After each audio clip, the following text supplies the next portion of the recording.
The Committee on Homeland Security, Subcommittee on Cybersecurity and Infrastructure Protection will come to order. Without objection, the chair may declare the committee in recess at any point. Congress plays a critical role in assessing whether state and local governments have the resources, strategies, and federal support needed to prepare for and respond to an increasingly sophisticated cyber threat environment. Today's hearing examines the current threat landscape, evaluates the effectiveness of federal support programs, and explores how we can strengthen cyber resilience at every level of government. I now recognize myself for 5 minutes for an opening statement. Good afternoon, and thank you all for joining us. I think we have New York, Florida, Virginia, and the great state of Tennessee represented, and if I mess that up, you can feel free to correct me. But I truly appreciate you being here, the men and women on the front lines of cybersecurity in our states and local communities for traveling here today. The cyber threat facing America's states, cities, and counties today looks nothing like it did just 5 years ago. Nation-state actors, ransomware groups, and criminal organizations have grown more capable, more persistent, and more willing to target systems that Americans rely on every day. Artificial intelligence is changing this fight in both directions. State and local governments are beginning to use AI to detect threats faster, respond more efficiently, and do more with limited staff. But our adversaries are also using those same capabilities against us, crafting more convincing phishing attacks, finding vulnerabilities faster, and carrying out operations at once that otherwise required specific expertise or specialized. The witnesses with us today have played a key role in helping their states embrace digital transformation and expand access to government services. But with this increased connectivity comes a larger attack surface and a greater level of risk. Just last week, a ransom attack on Canvas shut down classes for students and faculty in the middle of final exams. Hospitals have had to turn away patients and cancel surgeries when their systems were held hostage. State agencies have gone offline for weeks, cutting seniors off from benefits they have earned and depend on. And water utilities have had their control systems probed and in some cases compromised. Each of these incidents has a real human cost, and they're happening more and more often. The core problem is a mismatch that Congress has an obligation to address. State and local governments are expected to defend against the same adversaries our intelligence community tracks, including China, Russia, and Iran. But with budgets and workforces that bear no comparison to what those nation states deploy against us, a county government in rural America may not have a single dedicated cybersecurity professional, and yet that county holds sensitive data on its residents, runs systems that deliver essential services, and sits inside a network of American infrastructure that our adversaries are actively working to disrupt. I know this from personal experience. Before I came to Congress, I served as county executive in Tennessee. We had no dedicated cybersecurity staff and a tight budget. And we still had an obligation to protect our residents' data and keep our government running. This is in part why the testimony we will hear today matters so much to me. To their credit, states have not been waiting for Washington to figure this out. Today we will hear about whole-of-state cybersecurity strategies that push resources and expertise down to counties and municipalities that they cannot otherwise afford. We will hear about information sharing programs that give smaller jurisdictions access to threat intelligence they could never build on their own. We'll hear about workforce programs developed with universities and community colleges to train the next generation of defenders. These are real solutions, and they deserve real support from Congress. But state efforts can only go so far without federal support.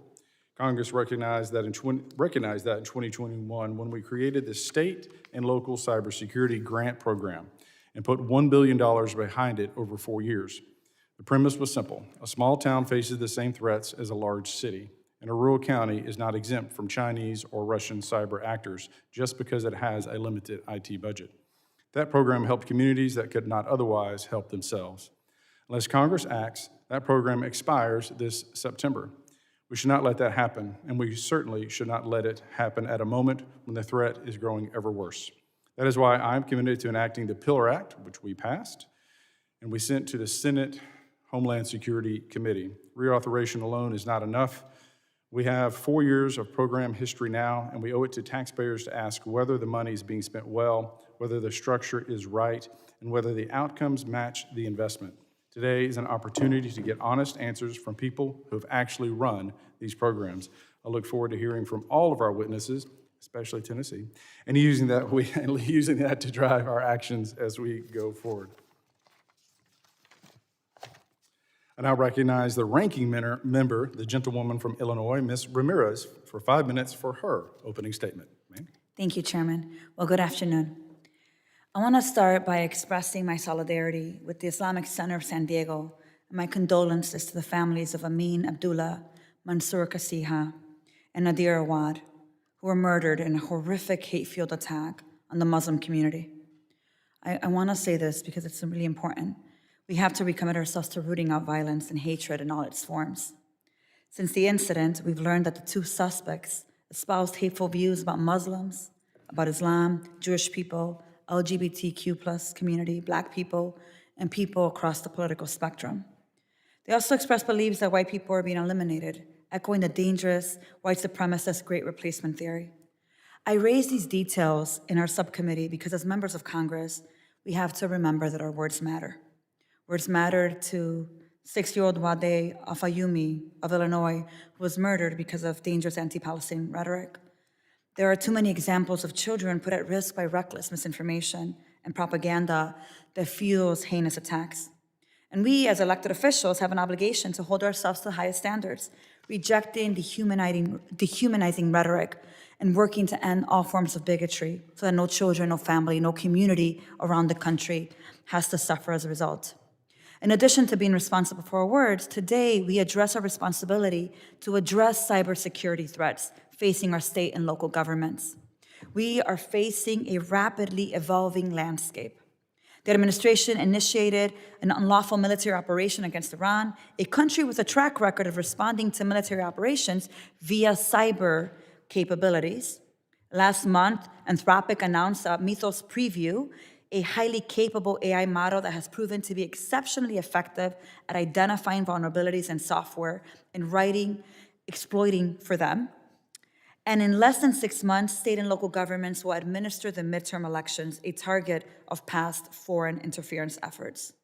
While our work should be focused on responding to the rapidly changing cyber landscape and supporting state and local governments to defend against cybersecurity threats, the administration has been doing the opposite. It's eviscerated the workforce at Cybersecurity Infrastructure Security Agency, leaving us with 1,100 vacancies. It's eliminated CISA's election security team and defunded the Multi-State Information Sharing Analysis Center and the Election Infrastructure Information Sharing and Analysis Center. It's reassigned cybersecurity professionals to ICE, and even the FBI cybersecurity staff have been stretched thin. There are real consequences when the federal government guts the personnel and the resources that we have dedicated to identifying cybersecurity risk and mitigating them. And that's why this subcommittee hearing is so important, because state and local governments store significantly personally identifiable information about people in our communities, information about our school children, to those receiving public benefits, to even information on our small business owners. Failing to support cybersecurity efforts at the state and local level puts that information at risk, and it actually jeopardizes the privacy of the public. State and local governments have also had the responsibility of administering free, fair, and secure elections. It is the federal government's responsibility to ensure they have the support and the resources to be able to do such this. And thanks to the efforts of Congresswoman Yvette Clarke, the former chair of the subcommittee, the federal government invested over $1 billion over the last 4 years in state and local cybersecurity through state and local cybersecurity grant programs. But the program issued its final grants in year 2025.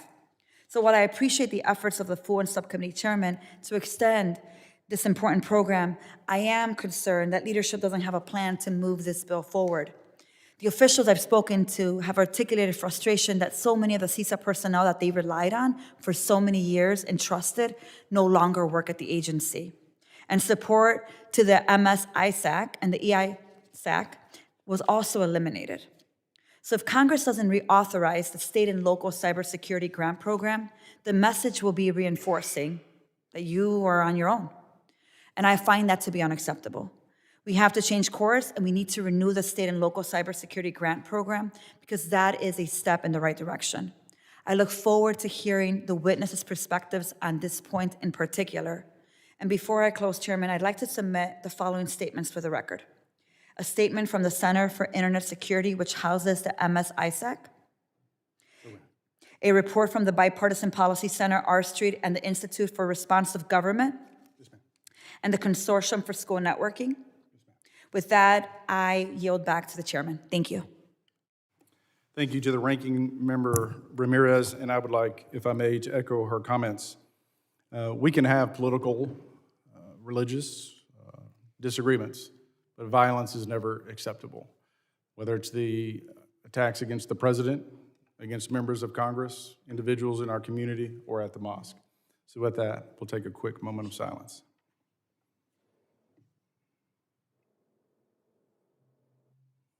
Thank you. Members of the committee are reminded that opening statements may be submitted for the record. I'm pleased to have a distinguished panel of witnesses before us today on this important topic.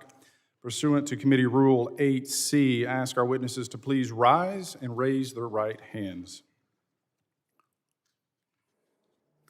Do you solemnly swear that the testimony that you will give before the Committee on Homeland Security of the United States of the House of Representatives will be the truth, the whole truth, and nothing but the truth, so help you God? Let the record reflect that the witnesses have answered in the affirmative. Thank you, and please be seated.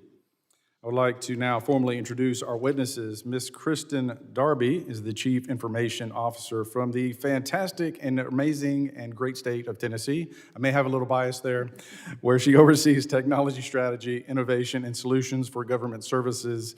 She previously served as the CIO at various healthcare companies and has over 25 years of experience in the public sector, healthcare, finance, operations, biotech, cybersecurity, and insurance.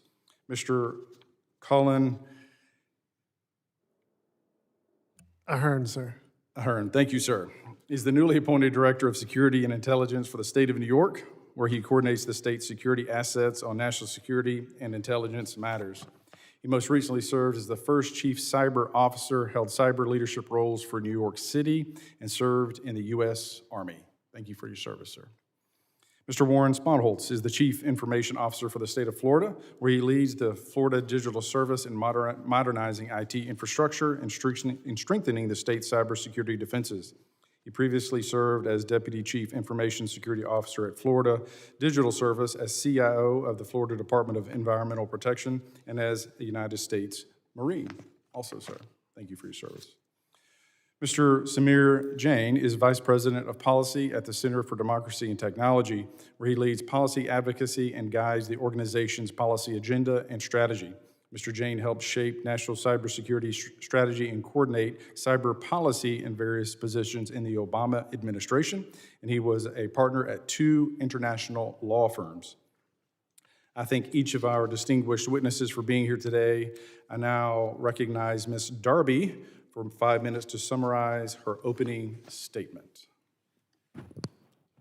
Chairman Ogles, Ranking Member Ramirez, and the distinguished members of the subcommittee, thank you for the opportunity to testify today on behalf of the great state of Tennessee. I'm Kristen Darby, and I serve as Chief Information Officer for the state of Tennessee and oversee strategic technology solutions, the state's centralized information technology organization, supporting 21 executive branch agencies and approximately 45,000 state employees. I also serve as the co-chair of Tennessee's Artificial Intelligence Council and the state's Cybersecurity Council. Cybersecurity is no longer simply a technology issue. It's a matter of public safety, economic safety, and national defense. State and local governments operate critical systems that citizens rely on every day, including emergency services, schools, utilities, courts, and public infrastructure. Those systems are increasingly targeted by criminal organizations and nation-state actors. In Tennessee, we are seeing rapid growth of AI-enabled attacks, ransomware activity, and exploitation of cloud and identity systems. The pace of these threats continues to accelerate.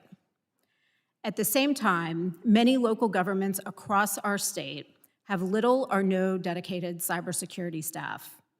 This creates a dangerous imbalance between highly sophisticated attackers and severely resource-constrained defenders. We are also entering a new phase of cybersecurity risks driven by advanced large language models and artificial intelligence. Emerging capabilities are accelerating vulnerability discovery and compressing the timeframe between identification, exploitation, and remediation. Tennessee has responded with a whole-of-state cybersecurity approach focused on partnership, coordination, and scalable shared services under the leadership of our state CISO, Curtis Clan. Through our statewide engagement efforts, we have engaged more than 1,500 organizations, reached over 3,000 public sector points of contact, and achieved #1 ranking in the U.S. with the nationwide cybersecurity review completions in both 2024 and 2025. Most importantly, we are seeing measurable results. Organizations that participated consistently over 3 years demonstrated a 19.2% increase in overall cybersecurity maturity. Through the state and local cybersecurity grant program, Tennessee has secured 89,684 endpoints across local government. We've trained more than 21,000 local government employees, and we've expanded access to endpoint detection, cybersecurity training, firewalls, disaster recovery capabilities, and managed services. Many of these local governments simply could not deploy or sustain these capabilities on their own. The grant program has also strengthened trust, communication, and overall coordination between state and local government in ways that continue benefiting Tennessee well beyond individual grant cycles. However, the demand for cybersecurity support far exceeds the current funding levels.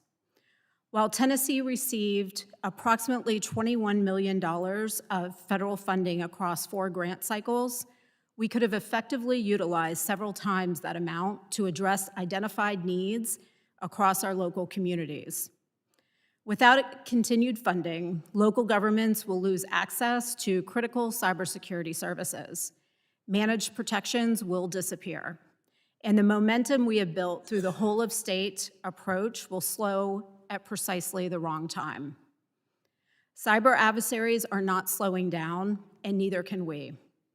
Based on Tennessee's experience, I respectfully encourage Congress to consider continued appropriated funding for the state and local cybersecurity grant program, lower and stabilized cost share requirements, improving real-time threat intelligence sharing, and establishing a rapid response funding mechanism that allows states to react quickly to emerging threats and zero-day vulnerabilities. The scale, speed, and complexity of today's threat environment requires the ability to respond at the pace of emerging threats. Thank you for the opportunity to testify today, and I look forward to participating in the questions. Thank you, Ms. Darby. Now I recognize Mr. Ahern for 5 minutes to summarize his opening statement. Chairman Ogles, Ranking Member Ramirez, Chairman Garbarino, Ranking Member Thompson, and distinguished members of the subcommittee, thank you for the opportunity to testify today. I am Colin Ahern, New York's Director of Security and Intelligence. I want to thank Chairman Ogles for sponsoring the Pillar Act, Ranking Member Ramirez for the critical perspective she has brought to this subcommittee, and Chairman Garbarino and Ranking Member Thompson for their sustained focus on state and local cyber readiness. Our states are on the front lines of multiple cyber conflicts, yet we are being asked to manage nation-state risks while our federal partners step back. The coming expiration of the state and local cybersecurity grant program, the Cybersecurity and Infrastructure Security Agency workforce shrunk by 1/3 with no Senate-confirmed director, and the cancellation of multi-state information sharing and analysis center funding are dismantling tools that keep our communities safe. We are at a critical juncture. Artificial intelligence continues to collapse the technical barriers that once separated nation-state capability from everyone else. New tools are compressing the time of vulnerability attack to exploitation from weeks to hours, and these capabilities will soon be present in freely available open-weight models, including from China. The window to harden our defenses is not years, it is months. To prepare for today's and tomorrow's risks, Governor Hochul last year signed the Responsible Artificial Intelligence and Safety Act, one of the country's first state-level safety frameworks for frontier artificial intelligence models. However, we can only succeed together. Adversary nation-states continue pre-positioning inside critical infrastructure, stealing our intellectual property, perpetuating hybrid attacks, all while sheltering the ransomware crews that assail our communities every day. These threats are converging. The same criminal cryptocurrency infrastructure that drives billions of dollars in fraud also funds ransomware, helps bad actors evade sanctions, and lets anyone rent capabilities from professional cyber criminals. We are leaving our communities to fend for themselves against the world's most sophisticated digital adversaries. Federal action against that infrastructure and those adversaries reaches where state defenders and the private sector cannot. We need more of it, and our defense depends on it. New York is a national leader in cyber. Under Governor Hochul's leadership, we have built a whole-of-state model, consolidated intelligence and security leadership, the nation's most robust state-level cybersecurity operations center, mandatory municipal cyber incident reporting, and critical cyber defense shared services. Our shared services protect over 100,000 county and local government computers in an operations center staffed by nearly 60 civil servants and 6 members of our National Guard. And by leveraging the state's purchasing power and economies of scale, the state is saving county and local governments over $19 million a year and providing cyber-sophisticated tools that localities, frequent targets for cyber attacks, could not employ on their own. New York has also invested an additional $7.4 million in expanding the New York State Police Cyber Analysis Units, Computer Crimes Unit, and Internet Crimes Against Children Center. New York is committed to evolving our cyber defenses as threats evolve so that we can remain an effective partner to the federal government and the private sector. My written testimony contains 6 recommendations. I would like to highlight 2. First, reauthorize and fully fund the state and local cybersecurity grant program, which is the single most consequential investment in the cyber protection of state and local governments in this country.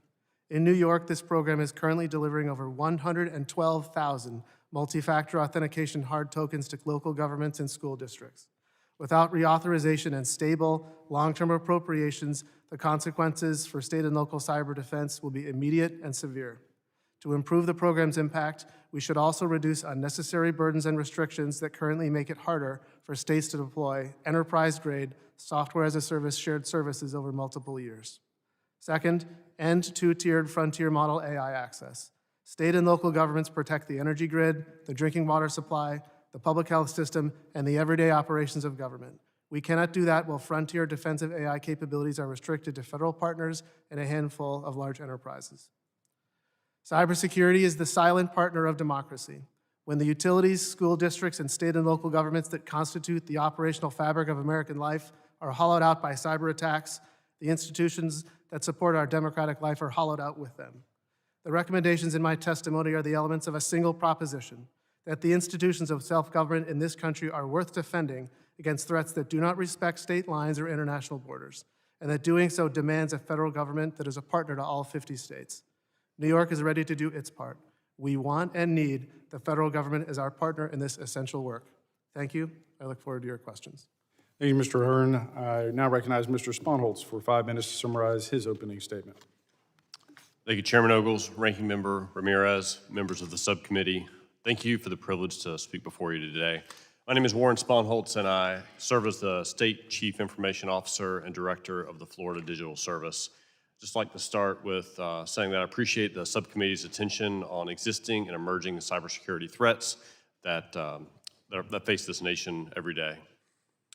Florida is a large and attractive target. It's the 3rd most populous state with roughly 23 million residents. Florida also includes nearly 500 counties and municipalities. It's home to major military commands, premier educational institutions, seaports, airports, and spaceports. But no matter where an attack is focused, our adversaries see us as one target, and our job is to build one coordinated defense. Nation-state activity has become a greater threat for state and local governments.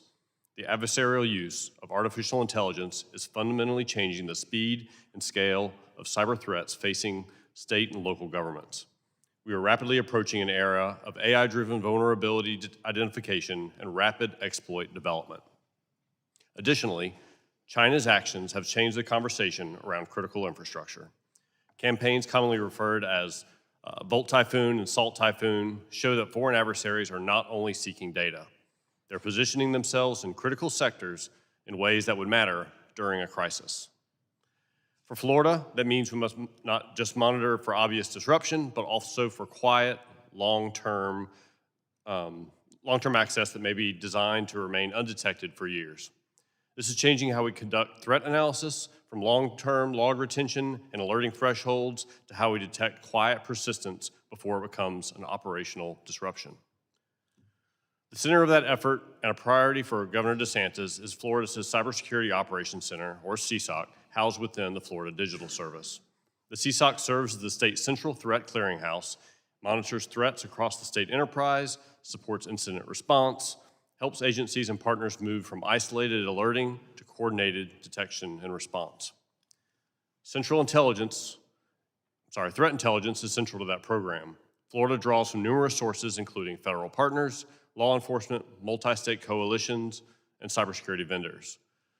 But intelligence is only useful when it's operationally relevant. Agencies and local partners need timely, contextual information that matters to them. The federal government has been an essential partner in this work. Federal intelligence collection and sharing brings national visibility that no individual state can replicate. Florida adds state and local context to that national view. Critical infrastructure is also a major focus of Governor DeSantis' strategy. Florida continues to work with critical infrastructure providers to better understand the investment needed and where systemic risks exist. We use assessment data and the Department of Energy's Cybersecurity Capability Maturity Model, or C2M2, to support consistent discussions about risk, maturity, and priority investments. Florida's state-funded local government cybersecurity grant program is one of our most important tools for reaching local communities. Rather than simply issuing direct payments, the Florida Digital Service procures cybersecurity capabilities on behalf of participating governments. That model creates economies of scale, decreases procurement friction, reduces bureaucracy, and gives smaller entities access to enterprise-grade solutions. Through Governor DeSantis' leadership and in partnership with the Florida legislature, the program has been funded at $30 million, $40 million, and $15 million over the past 3 funding cycles. This program provides 7 foundational cyber capabilities across a range of solution providers. The federal, state, and local cybersecurity grant program, or SLCGP, complements Florida's state-funded model by addressing specific needs requested by local entities but are outside the state program. Because of this and the relationships built and help foster through the program, the SLCGP should receive long-term reauthorization. At the same time, reauthorization must promote practical access for communities that need the program most. Higher unstable match requirements can discourage participation, especially among rural and fiscally constrained entities. Reimbursement models can also be difficult for smaller communities that can't carry large upfront costs. Federal grant design should make it easier for the most vulnerable communities to participate. In conclusion, Florida has made meaningful progress under the leadership of Governor DeSantis. We have built a central cybersecurity operations capability, expanded incident response support, strengthened state and local collaboration, improved enterprise visibility, and created grant models that help communities obtain protections they could not acquire alone. However, cybersecurity threats transcend state lines. Continued federal partnership, information sharing, long-term reauthorization of SLCGP will help Florida and other states build a strong, connected defense. Mr. Chair, thank you for the opportunity to testify. I look forward to questions. Thank you, Mr. Sponholz. I now recognize Mr. Jane for 5 minutes to summarize his opening statement. Chair Ogles, Ranking Member Ramirez, and distinguished members of the committee, thank you for the opportunity to testify today on the cybersecurity threats facing state and local governments and the critical role of the federal government in helping to address them. My name is Samir Jain, and I'm the Vice President of Policy at the Center for Democracy and Technology, a nonpartisan, nonprofit organization that has worked for more than 3 decades to advance civil rights and civil liberties and to foster and promote a more secure and trustworthy digital ecosystem. State and local governments today are confronting serious cybersecurity threats across nearly every domain in which they operate, from the critical infrastructure that powers our communities and schools, to the systems that administer our elections, to the public benefit programs that millions of Americans rely on. When these systems are compromised, people can lose access to critical resources and services at the moments they need them most. Recent ransomware and other attacks on cities and local governments have shut down a range of systems, from emergency dispatch to departments of motor vehicles to municipal courts. Each of these episodes meant real people were unable to renew a driver's license, to obtain a birth certificate, or otherwise to engage with local services on which they depend. Cyber intrusions can also mean that people's most sensitive information, social security numbers, financial data, medical information, information about their children, is exposed to criminal actors and foreign adversaries, leading to risks such as identity theft, financial fraud, harassment, and takeover of email and social media accounts. Just recently, for example, as Chair Ogles mentioned, the breach of the Canvas learning management platform not only disrupted essential learning activities for schools across the country, but exposed sensitive information of over 275 million users, including private messages that may contain deeply personal information. A pernicious knock-on effect of these incidents is the erosion of public trust. When Americans see a county hospital or their child's school district suffer a major breach, their confidence that the government can serve them effectively and protect their personal information necessarily is shaken. That erosion of trust has consequences far beyond any single incident. It can deter people from enrolling in benefits to which they're entitled, from registering to vote, or from engaging with public institutions. These risks are only heightened as artificial intelligence creates new opportunities for malicious actors to attack and exploit government systems at unprecedented speed and scale. The recent announcements of advanced AI systems with substantial cyber capabilities, such as the Mythos preview from Anthropic, have made clear that the offensive cyber landscape is poised to change dramatically, and small and under-resourced jurisdictions are likely to be particularly vulnerable to that change. Previously, the federal government has played an indispensable role in helping state, local, tribal, and territorial governments meet these challenges through the State and Local Government Grant Program, Cybersecurity Grant Program, and through technical assistance from the Cybersecurity and Infrastructure Security Agency. State and local officials have received targeted funding, threat intelligence, vulnerability assessments, network monitoring tools, and incident response support. The federal government has unique capabilities that no individual state can match: visibility into foreign threat actors and nation-state campaigns, the ability to detect patterns of cybersecurity activity across jurisdictions, and a hub-and-spoke information sharing architecture anchored by the multi-state and elections infrastructure information sharing and analysis centers, which has allowed real-time warnings, coordinated defense, and rapid response. But just as the threat environment is poised to accelerate at an exceptional rate, the federal government has dramatically pulled back. Over the past year, CISA has lost a third of its workforce. Federal funding for the MSI-SEC was eliminated. Key grant programs have not been funded or been conditioned in ways that effectively block access to cybersecurity support, and long-standing institutional knowledge and relationships have been lost. The result is a widening gap between rapidly escalating threats and the diminished federal capacity to help state and local governments meet them. The federal government should act now to restore the funding, the programs, and the institutional capacity that have made federal-state cybersecurity cooperation work. It should reaffirm the federal government's commitment to information sharing with state and local partners, fund CISA, the ISAC ecosystem, and targeted grant programs, and reestablish the free or low-cost services on which thousands of state and local jurisdictions have come to rely. In short, it should renew the sense of shared responsibility that has defined constructive federal-state cooperation on cybersecurity. Thank you again for the opportunity to testify, and I look forward to your questions. Thank you, Mr. Jane. Members will be recognized by order of seniority for their 5 minutes of questions. I now recognize myself for 5 minutes.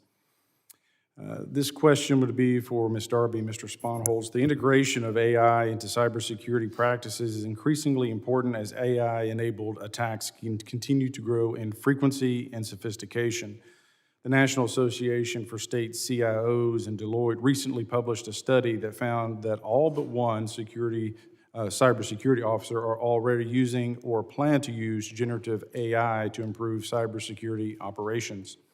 What successes or struggles have you experienced in your state's deployment of AI for cybersecurity, and where do you believe AI can be leveraged to enhance said security? Ms. Darby?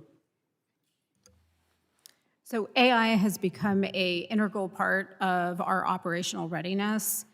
The areas that we've seen successes are in reducing the time to react. So the speed of change is most important throughout our environment and the ability to quickly detect. And so we have seen AI tools allow us to close that response gap in ways that exponentially increase our ability to react and cover endpoints throughout not only state government, but also local government. In addition to areas of challenge, I think workforce continues to be an area of challenge, just developed talent around using AI tools and understanding how the threat landscape is changing. Things are moving at a very rapid pace. And so continuing to understand that not only the state of Tennessee, but our partners have the right resources with the right knowledge around those tool sets and how to best apply them based on the evolving threat landscape has been one of the areas of challenges that we continue to address. Yes, ma'am, which underscores why the Pillar Act needs to be passed in the Senate and why, as this committee, will continue to double down on this very issue. Mr. Sponholz. Absolutely. Thank you, Mr. Chair. In Florida, we are looking at AI from a cybersecurity perspective around automation of tasks for cybersecurity operations. So moving intelligence into platforms where we can align with vulnerabilities that are in the ecosystem, with indicators of compromise that show up with our telemetry analysis and our cyber analysis. That is a very resource-intensive work. AI can not only position so we can be more efficient with our resources, but also make it happen much faster and around the clock. So we're excited about that capability around AI. More broadly for AI, we're also ensuring that sensitive data is not being shared outside our systems and ensure that we have controls in place to be able to prevent that from happening. And also ensuring that we've got the right kind of controls so we have human in the loop, so no AI actions are taken for an agency and an agency action that aren't in control of a human. So we're keeping in mind of those important principles as we explore the different uses and efficiencies around AI. And my next question would be for any of the witnesses, but I'll start with you, Ms. Darby, is when I was county executive, we had a cyber attack. We were fortunate that we had already put in place a contingency plan, so we were able to shut down and boot back up. But when you look at, cybersecurity going forward, what do we need to do in partnering with states to make sure the small and rural communities like Murray County, when I was executive, aren't left behind because, again, of that staffing and talent issue that you spoke of, ma'am? So we take the responsibility of protecting all of our local communities very seriously in Tennessee. And one of the areas that I do think is important is participation in the grant program, but also modification of the rules to allow more flexibility. So after I came into this role, a few months in, we had a local community attacked, and they had selected one of the services in the grant program. They needed the other service to respond to what the issue was, and based on the grant rules, we were unable to extend that to them. That type of flexibility to allow us to come to the table with any solution to help the local communities in need in the time of an attack is absolutely essential. So I think that area of flexibility is very critical. Building the relationships with the state IT function, also our National Guard, and then many of our other law enforcement facilities, et cetera, we all have a very coordinated relationship, and a lot of that was brought through the grant program of building those relationships and the connectivity. The ability to extend high-impact, low-touch solutions to those local communities is critical because they do not have the resources that a state would have to be able to protect their communities, but their citizens have the same expectations. Yes, ma'am. My time has expired, and so we'll come back. I think we'll have time for another round of questions, so we'll start with you when it's my turn again. But I want to recognize the ranking member, the gentlewoman from Illinois, Ms. Ramirez, for her 5 minutes of questions. Thank you, Chairman. It's certainly a very important conversation, so I look forward to another round. State and local governments don't just operate some of our most critical infrastructure and provide essential public services. You're also maintaining sensitive data on many of our constituents. When nation-state actors or criminal groups get access to that data, our constituents' privacy is put at risk and in danger. So, Mr. Jain, can you elaborate on the scale of sensitive information state and local governments have on Americans? And I think the second part of that question that I want to make sure we have for the record, why nation states and criminal groups might find accessing that data particularly valuable?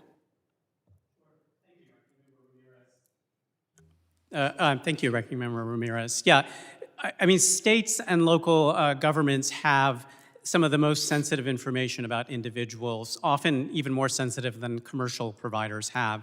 And crucially, in many cases, this information that people have no choice but to provide to state and local governments to participate in getting benefits or to get critical services. It's not a voluntary relationship necessarily in all cases. And the kind of data we're talking about is everything from medical data to financial data to your social security number to information about children and their health conditions. And that data is,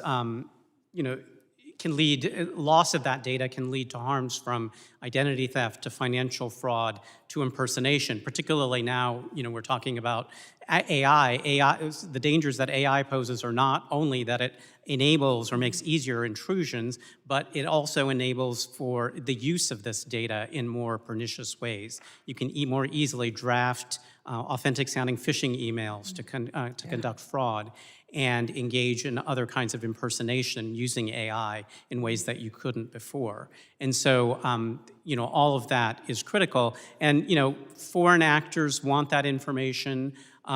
Sometimes they're criminal in nature and they want the information just to gain money. Sometimes, particularly some of our adversaries, will want that information for counterintelligence type purposes, particularly if you're talking about individuals who are serving in the military or in the government. Yeah.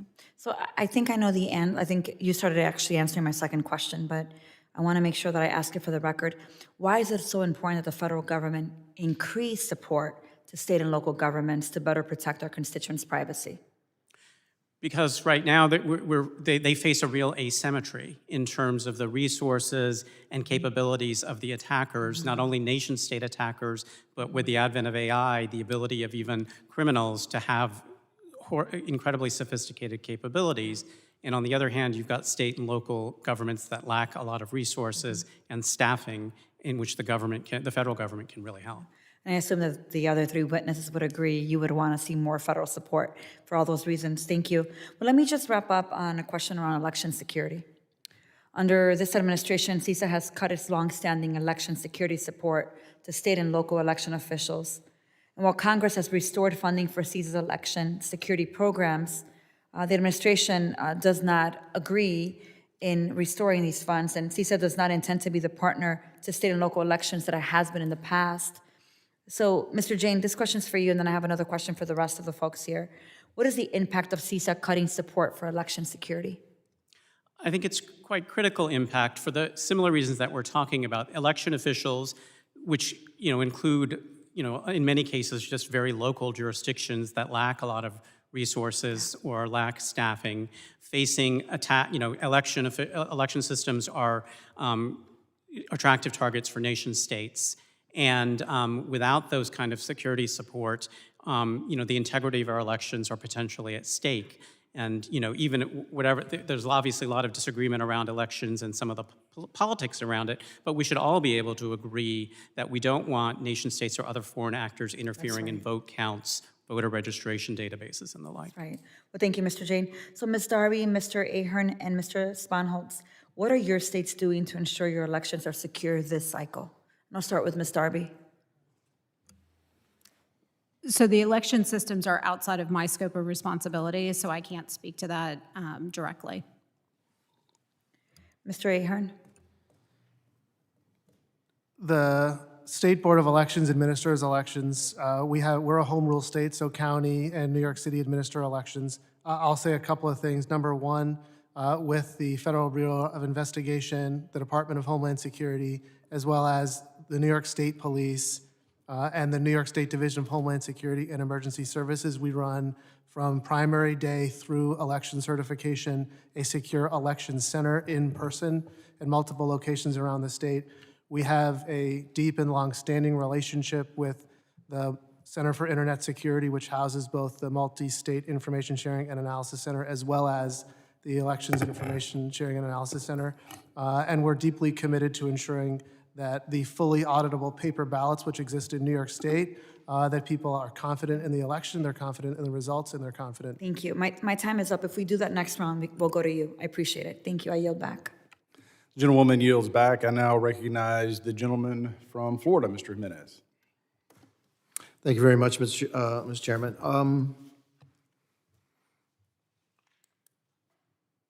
I guess I'm going in a little different direction, and I don't know who can answer this, but would you say that our adversaries actually have a manpower advantage when it comes to our cyber attacks? That they far outnumber us. Their offensive capability or number of people engaged in this outnumber the number of people we have trying to defend against it. Anybody want to answer that one? Yes, sir. I think one thing that I think is to your point, sir, the Federal Bureau of Investigation last year indicted approximately 15 members of an organization called iSoon, which is a Chinese private company that was, as alleged in the indictment, used by the Chinese Ministry of State Security to conduct surveillance on dissidents overseas to obtain, economically and militarily important information in the United States. So to your point, sir, they're using their own private sector to amplify the effects of their transnational repression, their economic espionage, and their theft of intellectual property. And did you say that they have far more people involved in that than we have defending against it? I think from my perspective, sir, what I could say is that while we work every day, 24/7, 365, the rapid amplification and nature of the threat, it's clear that our adversaries are extremely well resourced. Okay. Well, would you say that, Mr. Sponshold, would you say that I don't think we'll ever get to the point where we're going to have the same, person to person, right, going at each other? That you say there's the advent of artificial intelligence for all offensive purposes, but I also can see that artificial intelligence can be used for defensive purposes and amplify our way to defend ourselves. And I think actually that's the only way we can go, okay, using artificial intelligence in order to combat their artificial intelligence. And I can see a day where we're attacking each other and defending each other 1,000,000 times a second. Where are we on artificial intelligence on the defensive side? Thank you, sir. This is something that the entire cybersecurity industry, whether it's corporate side or government side, is paying a lot of attention to because there's a large pending threat around that vulnerability assessment and exploit generation that will just happen so much faster than what we're used to. So I know, and speaking with our industry friends, they are working on solutions to be able to incorporate within the solutions we use today, so be able to bake in some additional protections. We are looking at it, as I mentioned earlier, about making it so that we can operate faster, more efficiently, but I think the real answer is collaboration between state, federal, private sector to be able to develop solutions to, like you said, Congressman, fight fire with fire and use AI to be able to defend this nation and the governments within it. Yeah, because we could hire as many people as we want, okay, but in the end, it has to be automated because I don't see any way around it. And so maybe the role of the federal government is actually to fund the research and the defensive research that we need to automate our defenses against their offensive capabilities, and frankly also develop our own offensive capabilities, well, I'm sure we have. And that would seem to be the only way that we can combat this and let machines fight each other at the end. In terms of election security, I also believe that there are no systems that are absolutely safe, and that the only way that we can get to verify and have election security that people are confident is that we have some kind of paper ballot, something that you can touch and you can't hack. So there's you bubble it in or whatever, and that at the end you can audit it, and if you have something, some strange result, you can always go back to that precinct and say, is that the count that you got machine-wise? Does it match up with what you got ballot-wise? In the state of Florida, do we have paper ballots?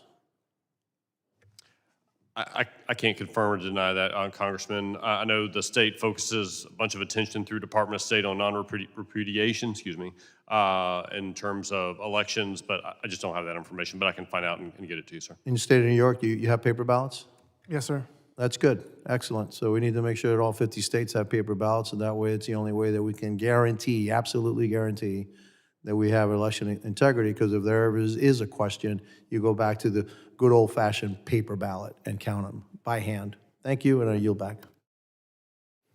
The gentleman yields back. I now recognize the gentlewoman from New Jersey, Ms. McIver. Thank 5 you. minutes. Thank you to our witnesses for being here today. Local governments hold some of the important information about our constituents, such as healthcare, tax, and criminal history records, but have some of the fewest resources to ensure that this information is secure. Their budgets and personnel are stretched thin. Few local governments entities have enough resources to track, such as an ever-changing threat landscape. This reality can be devastating. Back home in my district, in New Jersey's 10th Congressional District, students at Cranford Public Schools had some of their personal information leaked in a nationwide cyber attack. This was alarming and challenging, but we know it could have been worse. We must act to ensure this does not become a routine part of life. However, this administration has decided to take a step backwards by putting a hiring freeze at CISA at the start of last year and pushing out over 1,000 employees. Trump gutted a key tool in our fight for local cybersecurity. Although the administration appears to have realized the negative impacts of these cuts and started hiring at CISA again, we must continue to demand adequate resources to ensure we are protecting every American's data at every level of government. Under the Trump administration, CISA has lost once again 1,000 staff, or nearly a third of its workforce. These cuts have impacted all its divisions, including the regional offices that provide support to state and local governments. To all the witnesses, I would love for you all if you could elaborate on how important CISA is for cybersecurity, right, and cybersecurity experts on the ground throughout the country to provide support to state and local governments. And also, how have CISA regional staff helped state and local governments strengthen their security and respond to incidents? Thank you, ma'am. Maybe just a couple of points. Number one, we have a close relationship with our CISA Region 2 staff. We've had the opportunity to meet multiple occasions across administrations with senior CISA leadership. We have a deep partnership with the federal government. As I said in my opening statement, we want and need more of that partnership. And we had in 2022 a very significant cyber attack against Suffolk County, a county on Long Island, and the CISA Region 2 staff, along with the local office of the FBI, along with the Secret Service, along with the state police, along with the Suffolk County Police Department, created a Tiger team to help respond to that event, along with the county executive and his team. So we have real-world experience of working directly in very significant cyber attacks directly with local communities, and that kind of team effort, I think, has given us a very deep appreciation for the importance of the team sport that is cybersecurity. Thank you. Anyone else care to elaborate? Ms. Darby? So with CISA, we have seen them as an important partner in providing guidance, services, coordination, and information sharing. We believe the continued collaboration between federal, state, and local is critical because oftentimes, as has been mentioned, the threats and attacks are coming from outside state borders. That being said, in Tennessee, we have certainly seen significant success with the whole-of-state approach. The combination that we have with local governments, local school systems, in many of our municipalities, being able to work with the state has built a strong awareness of not only the local needs, but what those communities have from a maturity perspective in ways that we can cross that bridge and then use CISA as an organization to help us correlate and understand when threats or attacks are occurring. Is this broader than the state of Tennessee? Is it localized? And they bring that intelligence that helps us connect the dots that are very important at critical times. Got it. Anyone else care to elaborate in less than a minute? I'll just echo Chief Darby. That's exactly right. Just like the Florida CSOC serves as a clearinghouse for threat information, CISA does something similar. There's nobody really else positioned to do that. So it's an important role and something we depend on. Thank you. Got it. I would just add, along with CISA and CISA support coordination with the MS-ISAC and the ability to share information, to also provide monitoring tools and sensors and those kinds of tools to, particularly to local jurisdictions that otherwise wouldn't have the resources to deploy those. Thank you. Thank you so much for each of your expertise. With that, I yield back. Gentlewoman yields back. I now recognize the gentleman from Texas. Thank you, Mr. Chairman. Good afternoon, everyone. Information flow is critical when you're talking about cybersecurity, cyber threat, cyber risk. You have the federal government, which moves at a snail's pace, and anything that we can either move through committee or appropriate most likely land a few years later. Some of the challenges that I see, we only have 3 states. Sorry, sir, I don't know where you're from, I apologize. Unless you're somewhere over there not, I'm just gonna go with 3, okay? We have 3 states that have these issues. In all of your opening statements, those issues were different. Similar, but they varied left or right. And we have to wade through the weeds at any given level to say, okay, which one's right, which one's the most important, and which ones are we going to address? Now, attacks happen at the federal level from nation-state actors, from local mom and pop shops down the street, and they happen to you too. The problem is, when they happen to you, oftentimes that's not communicated to us, and the reciprocal of that is when it happens here, it's not communicated to you. Now we have CISA. Mr. Hearn, you mentioned the Department of Energy. I don't know if Ms. Darby or Mr. Smallhouse, does the state touch the Department of Energy in any way? I didn't hear you say that, and I don't know. It's remarkable how valuable of an asset the Department of Energy is when it comes to the protection of the metaverse above us, but some states do not. My concern is how do we corral the states, all of them, subject matter experts like yourself, to address us, to give us, so we, the grant profile, I understand, CISA, very important. And I don't know if I can speak for the entire committee, but we're behind that, or at least I am. How about that? At least I am. Because I see the ones and the zeros, and I see the problem set that is scaling itself in a way that we can't control. And I would personally love to give you everything that you need, but I have 3 sitting in front of me that ask different things, and if I had to have the rest of the states to come in and ask, just think of that and how challenging that is for us. Because if you can just convince the 5 of us that are in here today right now, we have to convince everyone else to get on board with that too. But it's very challenging if there's so much. Do your counterparts, short of the 3 sitting here, collectively come together to give that to us? Or can you, or will you? Ms. Darby, you can start it off, ladies first. I don't know why there's not somebody from Texas sitting on that role, but Tennessee, we can work with that. Well, thank you for that. So I think there is, so I'll speak first for the state CISOs. I know that there is a strong network where they have channels where they are connected on a daily basis around emerging threats. They don't wait for an administrative agency or to be told about things.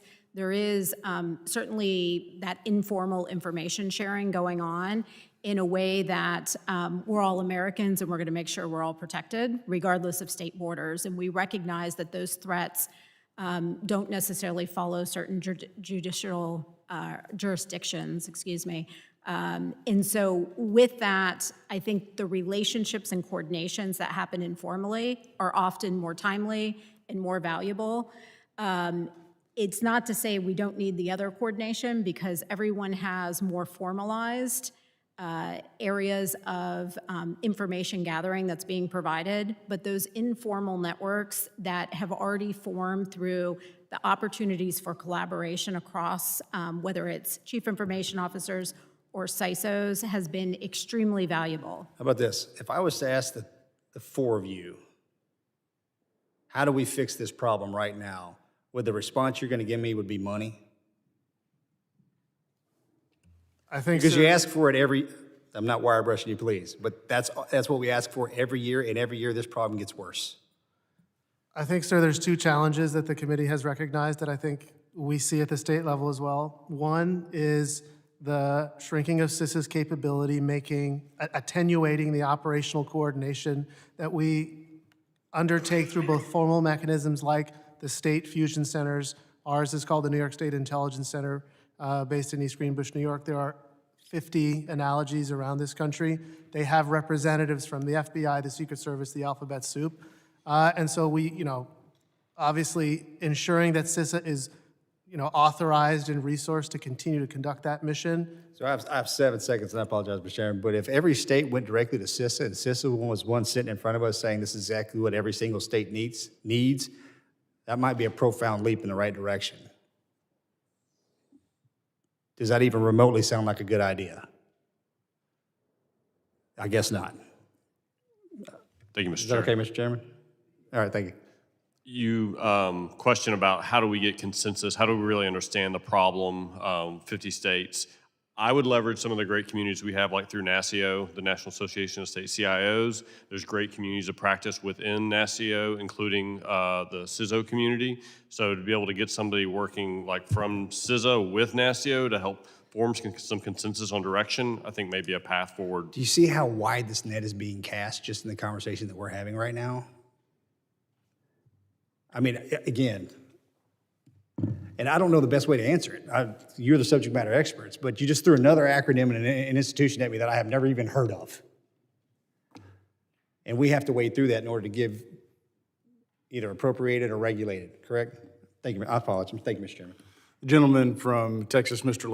Luttrell, yields back. I go to the gentleman from Virginia, Mr. Walkinshaw. Thank you, Chairman Ogles and Ranking Member Ramirez, for convening today's hearing and for our witnesses for joining us. As we've heard, at the very moment that state and local governments face more frequent and more sophisticated cyber threats, the federal government is pulling back and leaving them more and more to fend for themselves. CISA has lost a third of its workforce. I represent many of those third who have lost their jobs. Key programs have been eliminated or defunded. As we've heard from our witnesses, funding for the multi-state and elections infrastructure, ISACs, have been eliminated. The state and local cybersecurity grant program has yet to be reauthorized, although there's strong support here to do that. But if you look at what has happened over the course of this administration, we've been lowering our defenses as a nation while our adversaries are getting more aggressive. Cyber attacks against state and local governments up 50%. Iranian hackers targeting small water utilities. In March of this year, an Iran-backed hacker caused global disruption at a major medical device manufacturer. Recently, as we all know, the education platform Canvas, attacked by a hacking group, gained access to millions of users' data, including students, teachers, and staff. The attacks are growing in quantity and sophistication, and the consequences are stacking up. And to me, I think it makes one thing unmistakably clear: state and local governments and critical infrastructure operators need strong, steady federal support and partnership.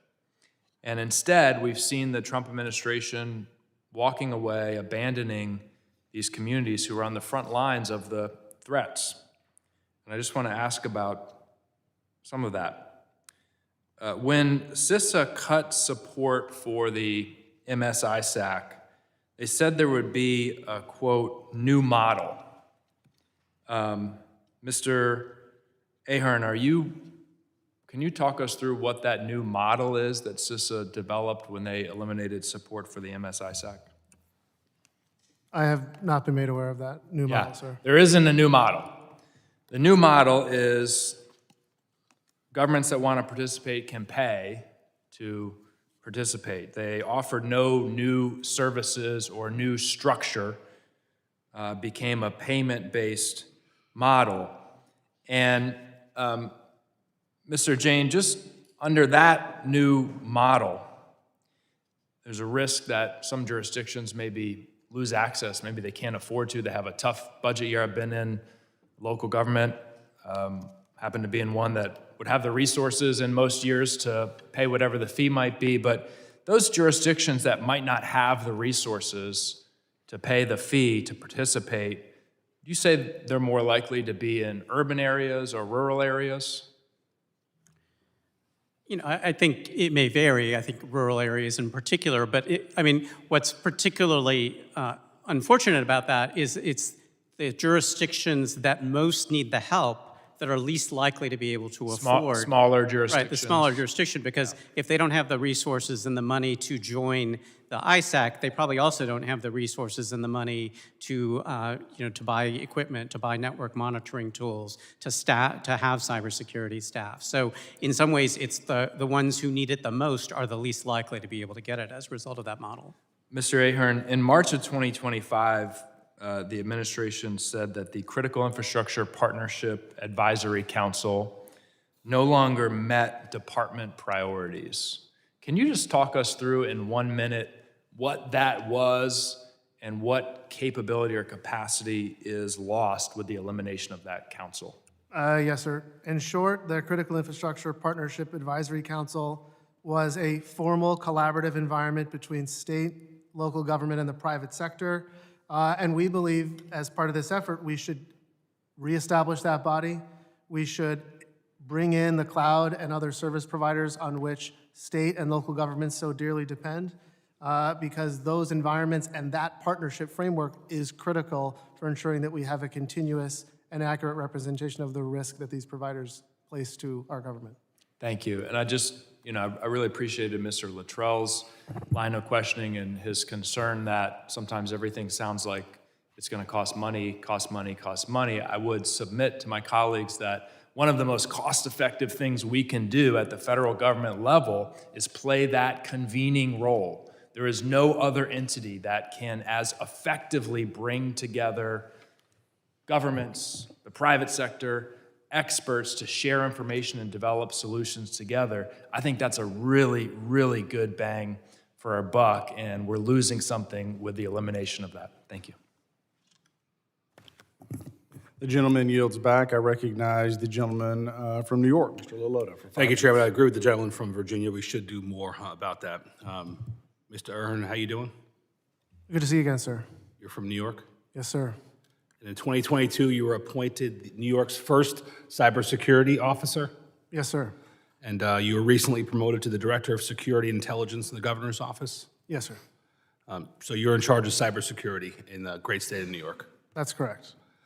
Mr. Ahern, is cybersecurity important to Governor Hochul? Yes, sir. I think Governor Hochul has proven, both with our deep partnership with the legislature and the longstanding relationships we've established across the federal government, that we take cybersecurity and cyber resilience very seriously. And demonstrating that importance, she gave you a budget of about $90 million? Yes, sir. Okay. Earlier, you mentioned a ransomware attack in my county, Suffolk County, in 2022. I want to say thanks for mentioning that. Do you know about, and if you don't know specifically, no harm, but do you know about how many ransomware incidents were reported in New York State in 2025?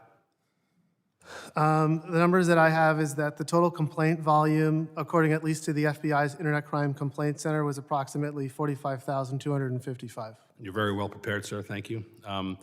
The one that happened in the town of Southold, a town in the North Fork of Long Island, in my district. I don't know if you remember this. In November of 2025, it was the week of Thanksgiving. They had an attack. The attackers wanted about $600,000 in cryptocurrency. They froze the town's email, payroll, tax collection, building permits, decades of records. It took us weeks, if not months, to get everything back online. We rightfully didn't pay the ransom. It took us about $500,000 to rebuild the system. And it was a tough event for us, and we wanted more help, and we could have a conversation offline about more the state and feds could have done for us there. But back to some other issues. Governor Hochul, she's your boss? That's correct, sir. You testified a few moments ago that cybersecurity is important to your boss? That's correct, sir. So important that she dedicated about $90 million to the state's cybersecurity efforts, including the things that have happened in my county with Suffolk County, in my town, town of Southold? That's correct, sir. So is protecting New Yorkers from cybersecurity threats more or less important to Governor Hochul than the migrants who are in our country, in our state illegally? Well, sir, I think that the issue of public safety is deeply important, and while we're here to talk today about the importance of cybersecurity, we don't believe that these are mutually exclusive concerns. Okay. So the question is cybersecurity more or less important to Governor Hochul than the migrants in New York State? Do you have an answer for that?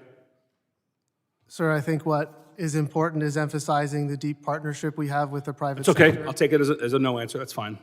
Chairman, I want to submit into the record with unanimous consent from the New York State Comptroller's website a report that Governor Hochul is spending $4.3 billion on migrants, hotels, healthcare, and lawyers.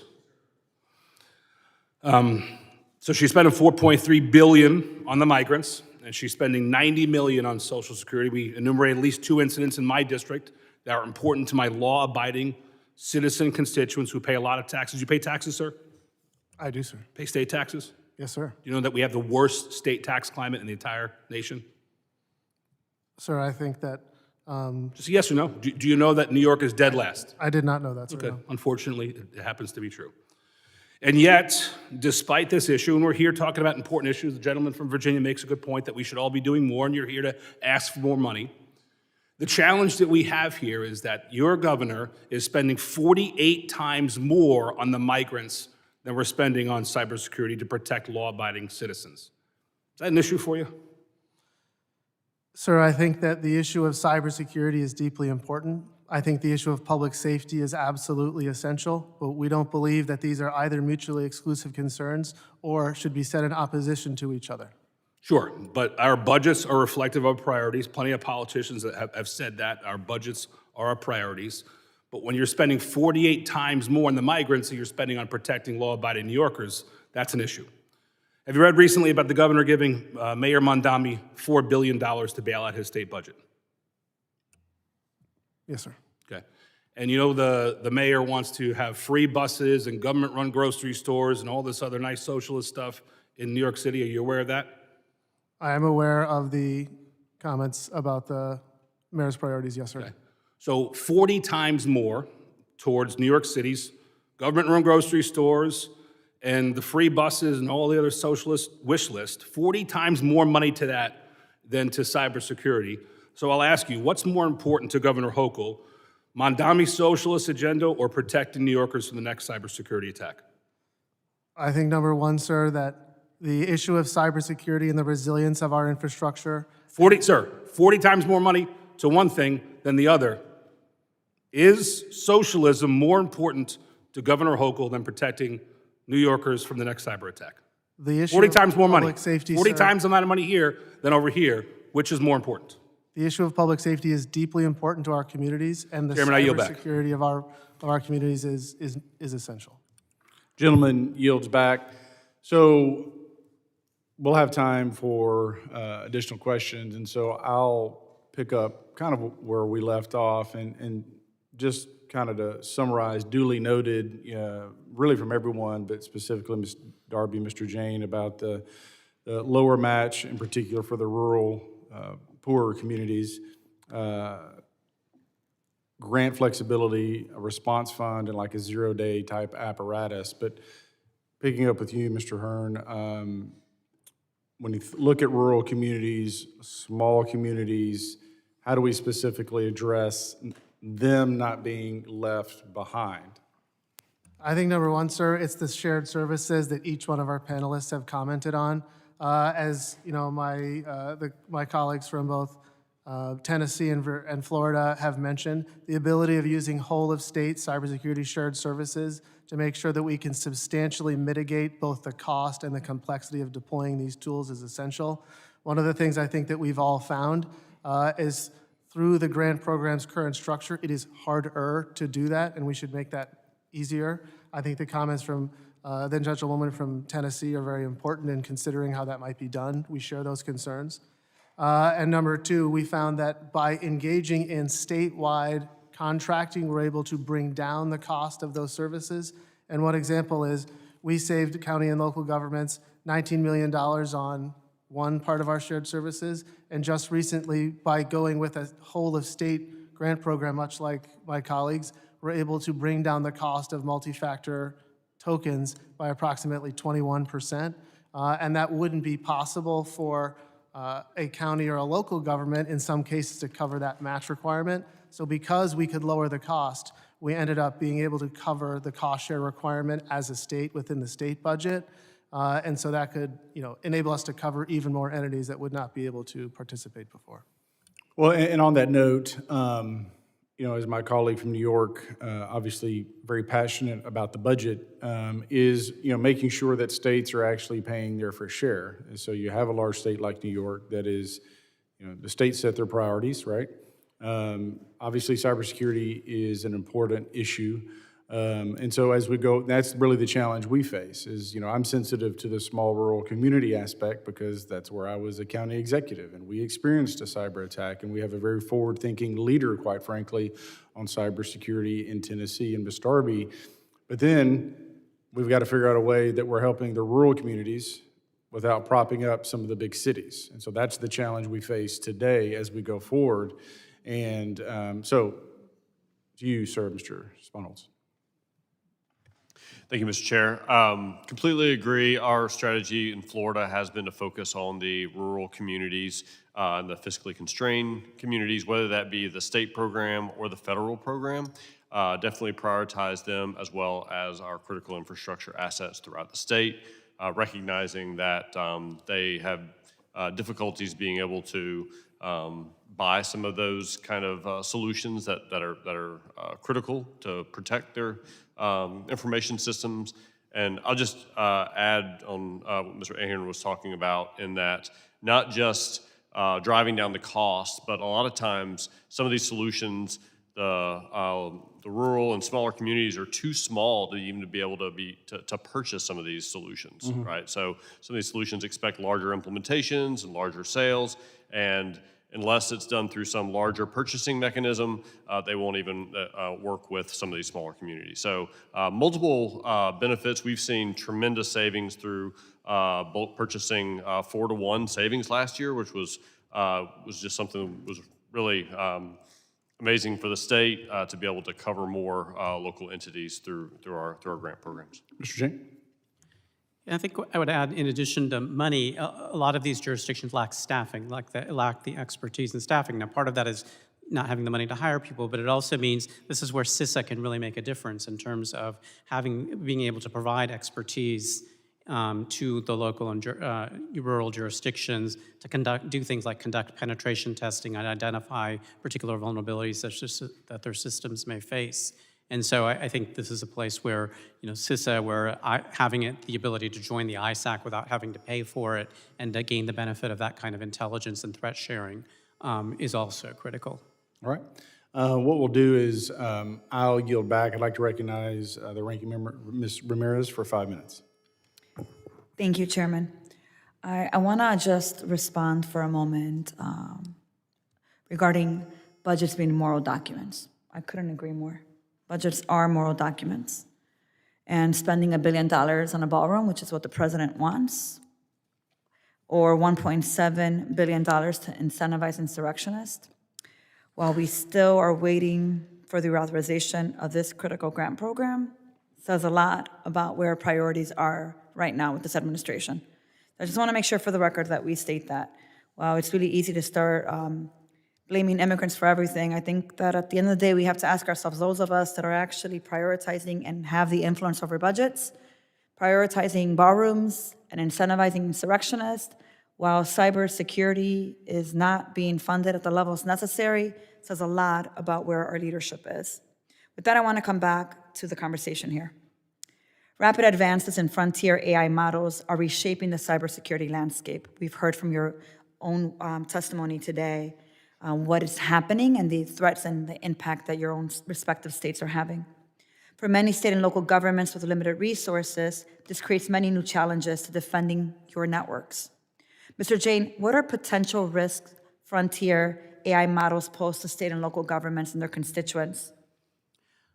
I think there are several different types of threats. One is that, we've seen with Mythos, the Anthropic model, and OpenAI's most recent model, that they're able to discover vulnerabilities, sometimes vulnerabilities that have been embedded in systems for years without discovery.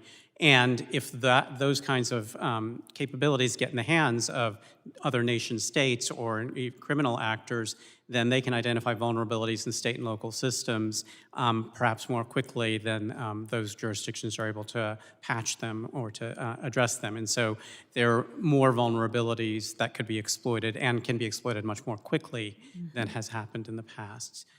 Two, as state and local governments understandably and rightly use AI for more services, provide chatbots through which constituents can interact with governments, and use AI to help their own coding their own systems, that use of AI itself introduces new vulnerabilities because those AI systems have access to data about people, and they themselves then become a potential conduit for potential attacks.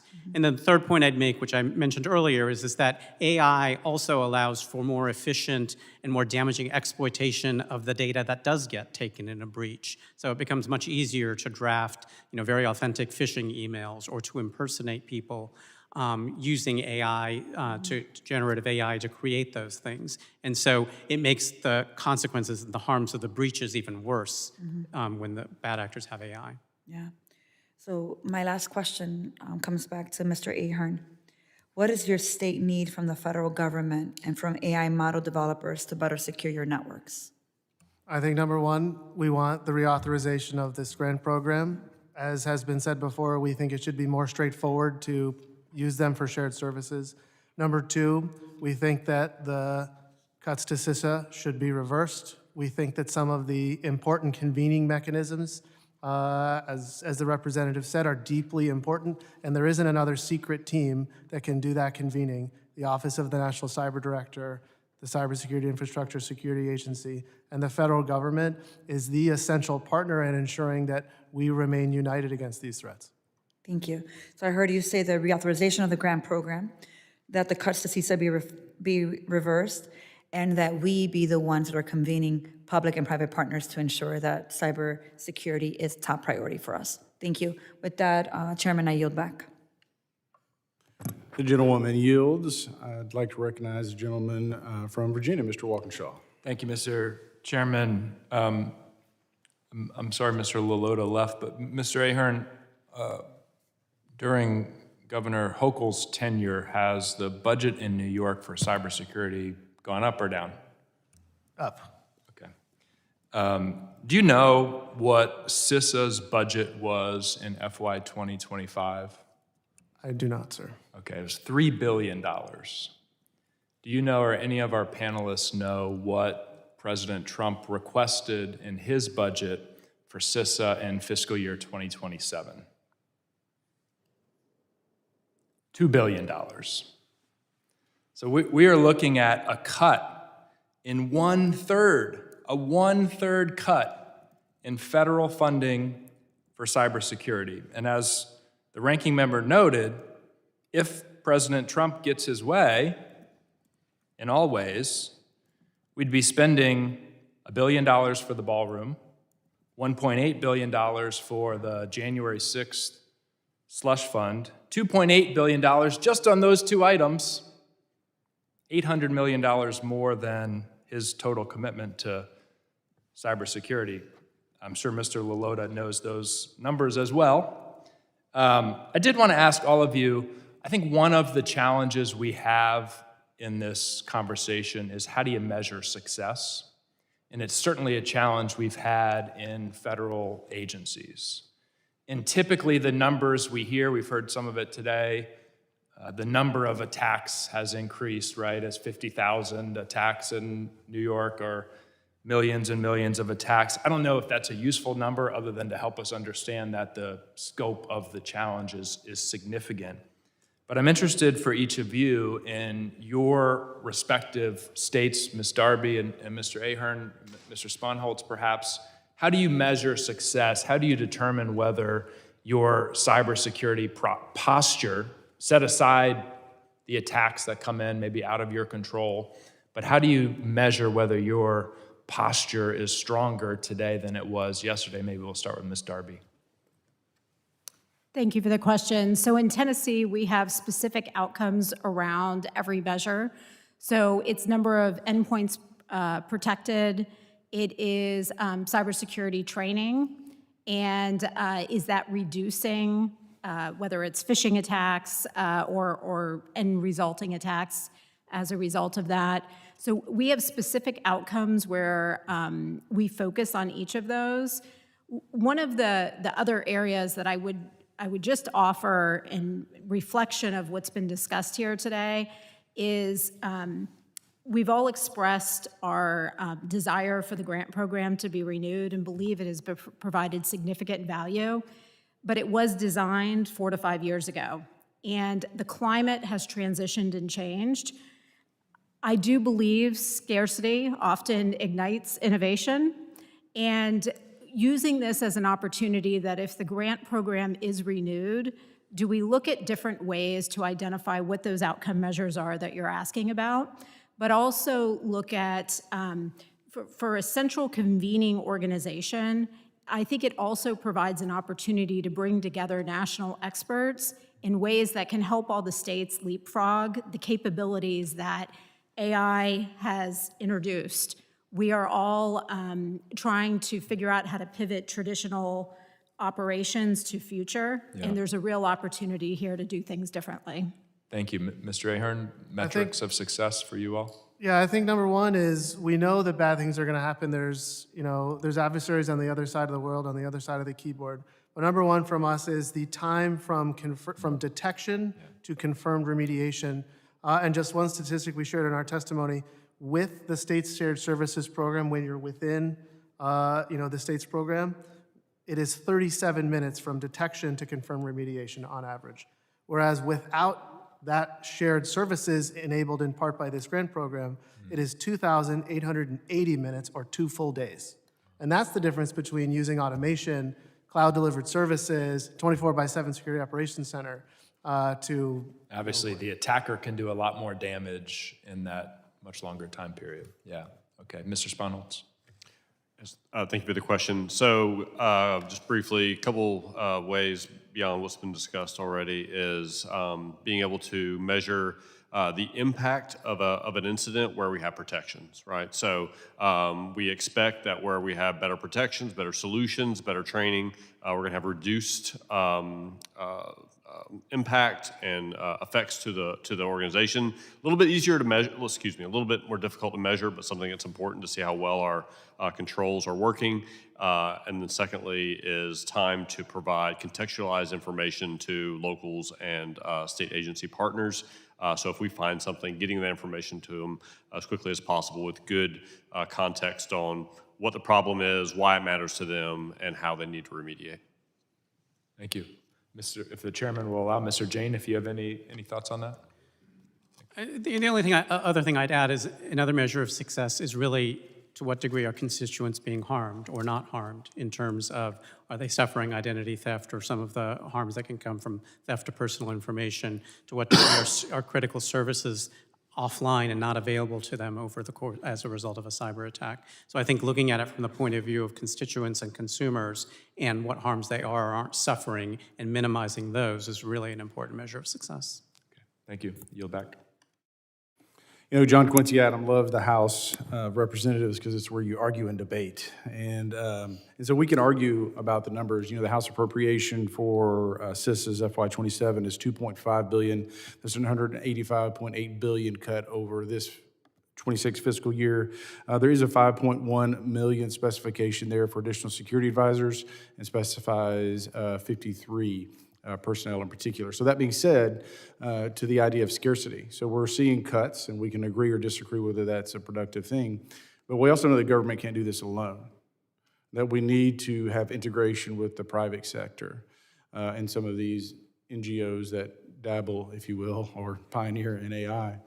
And so as you look at coordination and collaboration, as you look at response time, Mr. Hearn, if we sat down at a table and setting everything else aside, CISA, whatever other alphabet agency that might be there, and we were to create a construct of how do we make sure that that breach in New York or Florida or Virginia is instantly known in Tennessee or vice versa. Because seconds, it's kind of like a 911 call, you know, where a minute matters. And I would think arguably in this space, in this environment, because it is so rapid and the data is so portable, that seconds matter. So how do we fix it?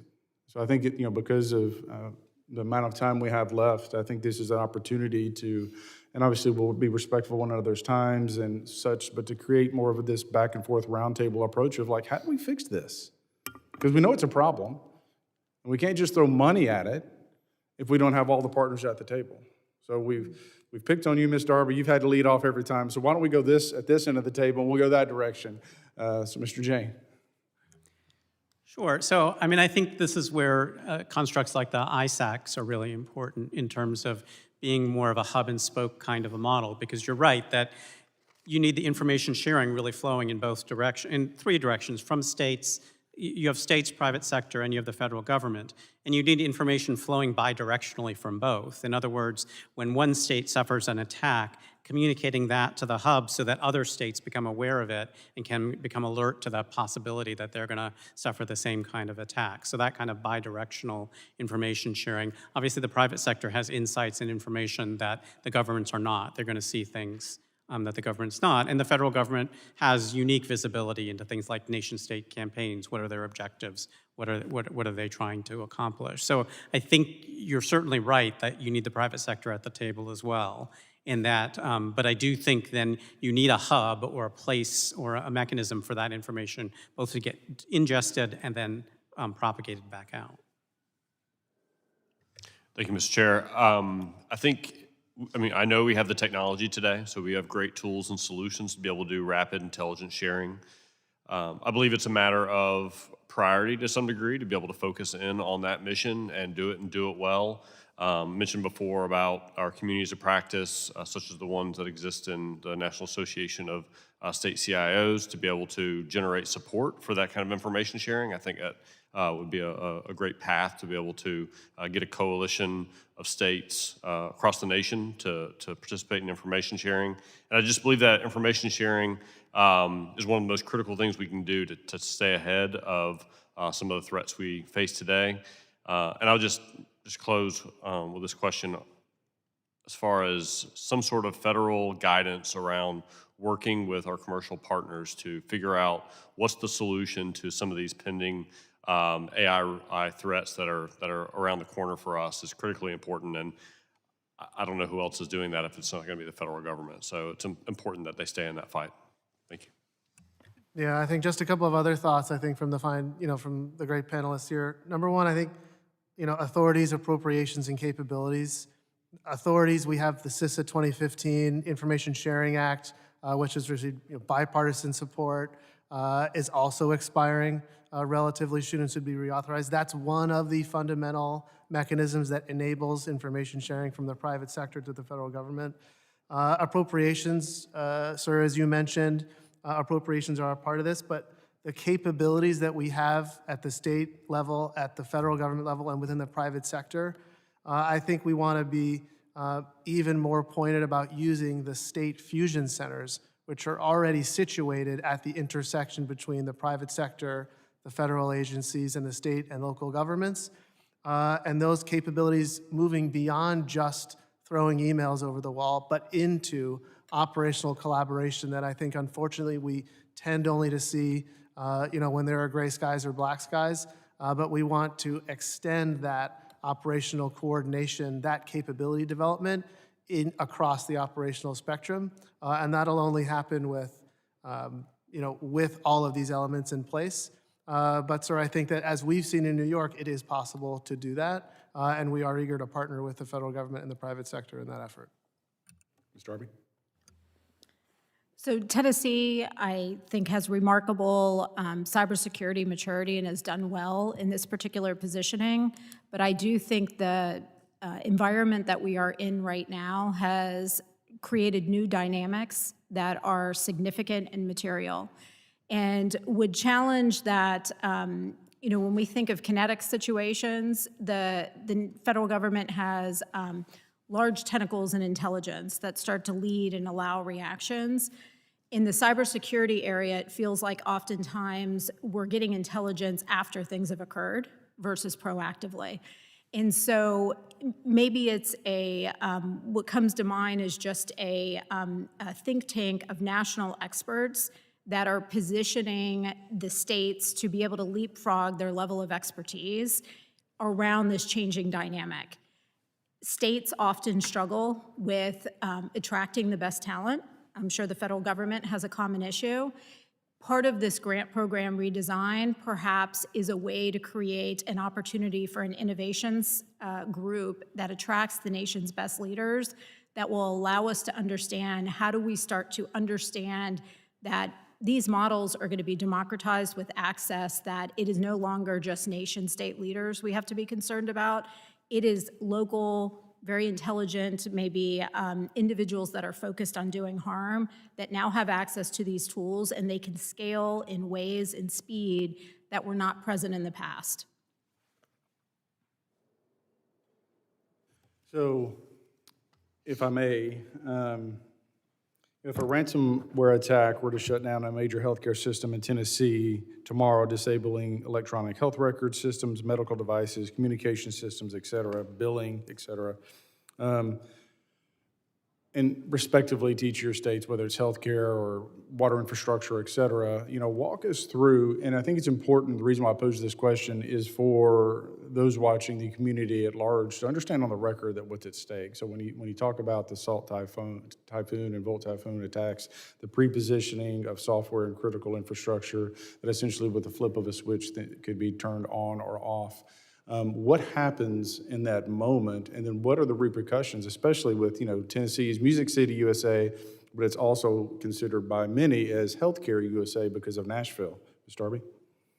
So in that particular situation, we would certainly work with the appropriate individuals at the hospital to be able to understand the situation, offer resources immediately, which would certainly include the state cybersecurity resources, but also the connection with our law enforcement agencies, TBI being one of our most prominent partners that is very responsive to ensure that we are doing everything we can to make sure the threat is isolated and then mitigating any further damage.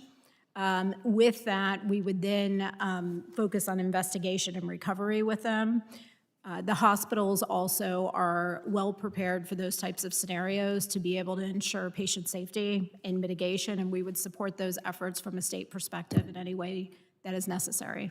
And to the rest of the panelists, do you have, whether it's a hypothetical situation, but moreover, do you have a real-world example of what happened in, say, New York, where you had some sort of critical infrastructure situation, there was a response, but what did that mean for the community at large? Yeah, I think it's a great question, sir. And I think, we had One Brooklyn Health, which is a hospital system in Brooklyn, which serves primarily underserved communities in that, in that area. And it means going on diversion, as everyone is aware, telehealth, radiology delivered over the internet, stroke, emergency rooms, those are all things that run on computers. I would note that New York is, to our knowledge, the only state that has enforceable minimum standards for hospitals, what we call Article 28 facilities. In November of 2023, the governor directed the Department of Health to not only enforce minimum standards, which we think are important, like multi-factor authentication, like hardening, but also having paper plans for going on diversion so that we can minimize the impact to our communities when these unfortunate incidents do occur. And so we have a reporting regime through the Department of Health, through the New York State Local Health Administrators Association, and with our federal partners to ensure that we understand the ramifications, especially for our rural hospitals who might be one of the only emergency rooms within a 30-mile radius. So we have developed plans with our Office of Fire Prevention Services and others to make sure that we can allocate the appropriate emergency resources when these incidents do occur. Because as you said, sir, these incidents are unfortunately picking up in pace. Thank you, Mr. Chairman. So continuing with the hospital scenario, so we did have a fairly recent incident with the hospital, and we work closely with the Agency for Healthcare Administration, which is a Florida agency that helps administer and oversees hospital operations throughout the state and care centers throughout the state. They have a good handle on the communication channels that exist between the state, other hospitals, so we work closely with them to ensure Chief Darby said isolation happens so that things don't continue to spread across the healthcare system, which is very important. And Mr. Chair, you mentioned about the impacts to the communities and the people who use these services. So when a ransomware attack happens, you're also breached at the same time. You can count on that. And the terrible thing about that is that information is not just used as leverage for some sort of payout, but it's also used in subsequent attacks. So they use that information to be able to do fraud against people and affecting their lives. They use that to try to break into other people's accounts, and they use that just to formulate enough information to build future attacks. So not only does it have the immediate effect of breaking operations, it has the longer effect of impacting people's lives and the further impact of setting up tomorrow's attack. So something that is just another example and reason why the investment and the attention to cybersecurity protections is so imperative. Mr. Jain? Fortunately, I'm not in a position of having to respond to those kinds of attacks. But, you know, I think picking up on the point that Ms. Darby made earlier about innovation, I think, you know, we've talked a little bit about the use of AI in defense in terms of preventing attacks, but I think AI also has a potential for helping with incident response itself and being able to process data, being able to figure out how to respond more quickly. And, you know, we have the AI labs who have a lot of expertise in terms of how to use their systems. And I think, you know, we're talking about, you know, Glasswing and these collaborations that the AI labs are doing in terms of cybersecurity. I think turning a little bit of that to incident response would be useful as well. So as we start to close out the hearing, what I would love to get, one from you in writing so you can have time to think about it, would be just sort of a best practices that you might recommend. As we've said, we've passed the Pillar Act here in the House, which authorizes it, the grant program through fiscal year 33. We're waiting on action in the Senate. So as we go forward, there may be the opportunity to make some revisions, and if no, we can have another piece of legislation that really perhaps, as Ms. Darby, I do believe you said, gives that flexibility as you're trying to help, say, Murray County with the grant program sort of thing. So I would love to get those. So we can compile kind of what are the next steps, because I fear this will be an ongoing conversation where every so often we're having to revisit this type of how do we respond to that next level attack. Because when you look at like Chat or Grok a year and a half ago, that was a search engine on steroids, right? Now you have these agents that are almost thinking, if you will, at least from a computer standpoint, but they're very dynamic. And so what does 18 months look from now? Or 6 months from now. So we'll start with you, Mr. Jain. Ms. Darby, I'll give you the final word. But what are your closing thoughts? Anything that you want to reiterate? I understand that we need to address CISA, make some revisions there, but I like the idea of scarcity because we're trying to get the private and the nonprofit sector involved in this conversation, because government is not the 100% solution. It's got to be this coordinated effort. Mr. Jain? Yeah, I mean, I certainly agree that it needs to be a coordinated effort among all stakeholders. And, you know, part of the private sector now that needs to be more involved, I think, is not just the cybersecurity companies, but the AI companies themselves, because they're bringing to the table these new capabilities, both offensive but defensive, I think potentially defensive as well. So I agree with that. You know, beyond that, I think, you know, resources aren't going to be enough, but you do, I mean, the resources are sort of a base level that you need in order to be able to deal with cybersecurity, because without those resources, particularly when we're talking about the smaller jurisdictions or those without the staffing or the budgets, if they don't have that minimally, it really doesn't matter what you have in the way of capabilities, because they're not going to be able to utilize them. Well, to that point, I won't say his last name, but Bill, who was my IT director, he was also the guy that was plugging in your keyboard and changing out the monitors and resetting passwords and, building the network for the county and helping the hospital. But he was also the guy that would have to defend the county and the hospital and the school system in coordination with the school's resources from a cyber attack, right? And so you had 1.5 individuals having to defend a county and a community from perhaps a nation-state actor, or today from an agent, an AI agent. So I do know we have another member coming, but we'll go ahead and jump to you, Mr. Sponholz. Thank you, Mr. Chairman. So I'd say a couple things. One is to continue on with leadership around exploring solutions to the coming threats around AI and vulnerability development with commercial AI companies, as mentioned, as well as with the federal government, just taking the lead there. Secondly, I'd say in respect to the federal grant, as much flexibility as possible would be well used, just because every state's different. So different needs, different ways that state's going to be able to execute with that money.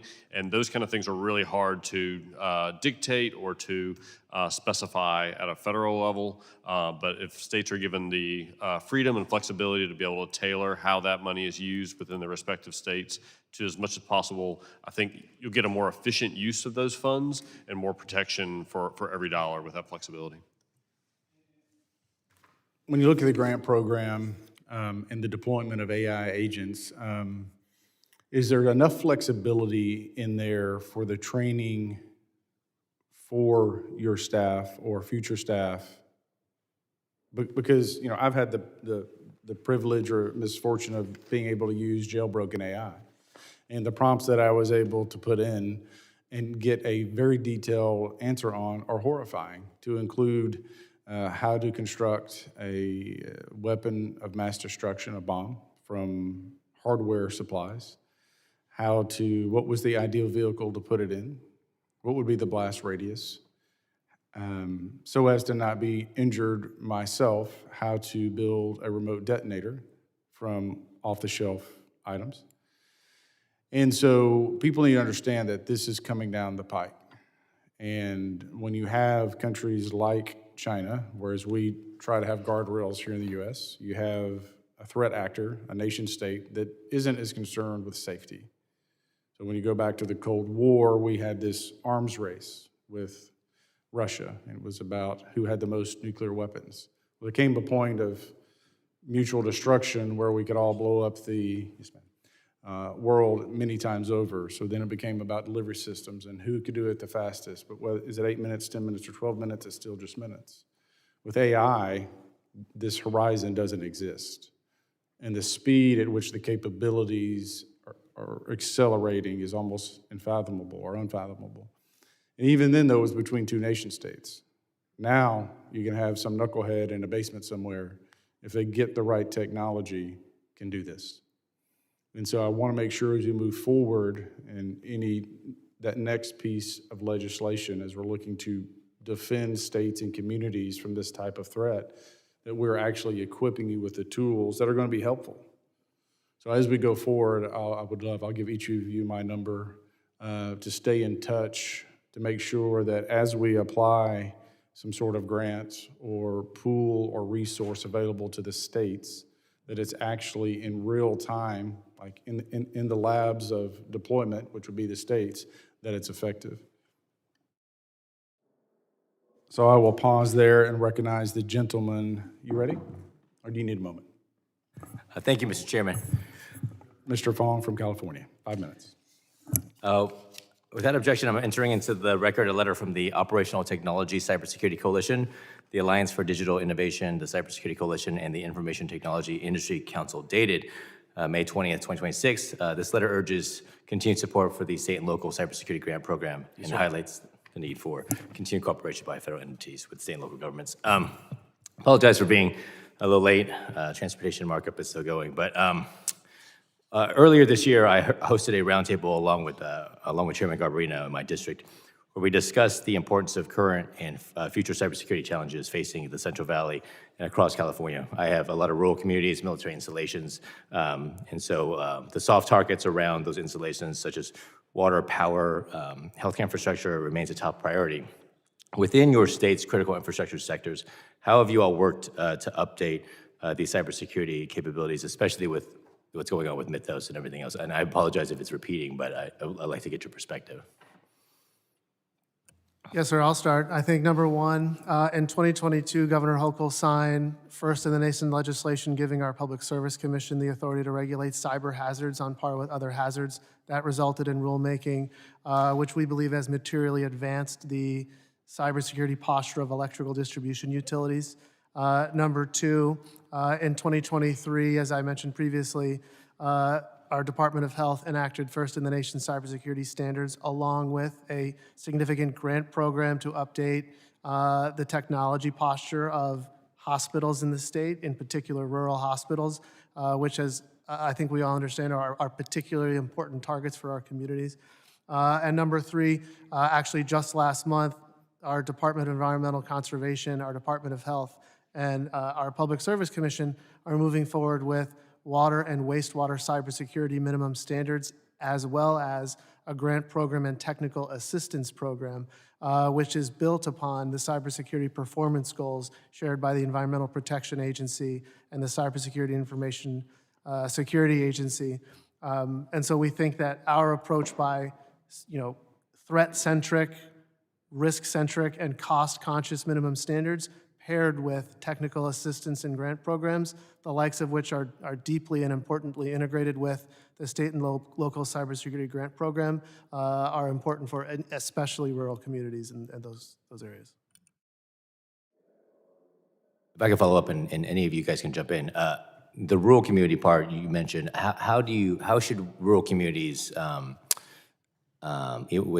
build out their capacity, especially? I would like you to kind of dive into that a little bit. Yeah, and I think as my co-panelists have all said, we need to make our shared services easy to consume for a person who has a lot of other jobs. We also have Ed, who is the Deputy County Executive of Real County. He's also a full-time exterminator, father of 3, and the IT guy.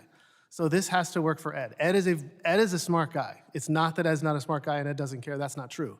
It's that he is very busy. So sending Ed a PDF isn't going to help Ed. Sending Ed something he can double-click that's more like a sandwich than a puppy, I think has been our approach and has been one that has led to 55 counties, 34 cities, villages, and towns, dozens of sheriff's offices across the state participating in our shared services program.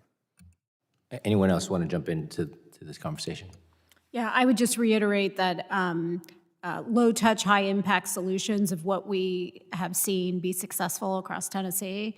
The rural communities have a strong commitment to increasing their cyber protection, but they don't have the manpower. And so managed solutions and different types of automated solutions are going to be critical for those areas. And just to triple stomp it, we include managed services along with all the shared services that we provide. So they'll have assistance from either a third-party managed service provider or from the solution provider itself to help install and configure and get these solutions set up right. Because just as stated by Mr. Ahern, these people have lots of different roles, very, very busy. They really need help to be able to get this stuff going, or it'll just sit on the shelf. My time is running out, but I do want to highlight the fact that we're also focused on workforce, and I think that's an area that we need to create pathways into the cybersecurity space to build out capacity, not only in the urban centers, but in the rural communities as well. And I'd love to follow up with you and partner with you on that. Thank you, Mr. Chairman, for the time.